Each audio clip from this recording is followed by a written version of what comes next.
हंगू और औरकजई में भी यौम कश्मीर मिली जुलूस जज्बे से मनाया जा रहा है। मरकजी तकरीब डीसी ऑफिस हंगू में मुनक्किद हुई, जहां पर परचम कुशाई और कश्मीरी अवाम से इजहार यकजहती के लिए 1 मिनट की खामोशी अख्तियार की गई।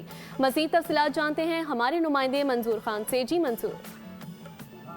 जी बिल्कुल, मुल्क के दीगर ज़िलों की तरह कबायली ज़िला औरकज़ई और ज़िला हंगू में भी 5 फरवरी यौम कश्मीर भरपूर अकीदत के साथ मनाई गई। अगर हम ज़िला हंगू की बात करें तो ज़िला हंगू के मुख्तलिफ मकामात में यौम यकजहती कश्मीर की तकारीब इनेकाद किया गया। जो मरकज़ी तकारीब थी वो डिप्टी कमिश्नर ऑफिस में उनकी इनेकाद की गई, जिसमें परचम कुशाई भी की गई और कश्मीरियों के साथ यकजहती के लिए 1 मिनट की खामोशी भी इख्तियार की गई। इस वक्त हमारे साथ DPO हंगू खानजेब मोहम्मद साहब मौजूद है, उनके साथ बात करते हैं।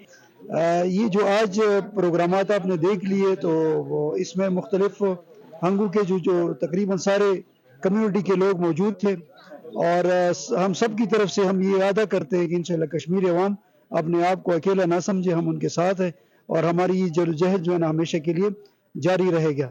इस प्रोग्राम का मकसद इस ऐसे जज्बात को उजागर करना है कि हमारे जो नौजवान हैं वो इस चीज़ से अवेयर रहें और हमारी जो कश्मीर के जो सपोर्ट है वो इंशाल्लाह इसी तरह रहे, इनफैक्ट बढ़े और कम ना हो।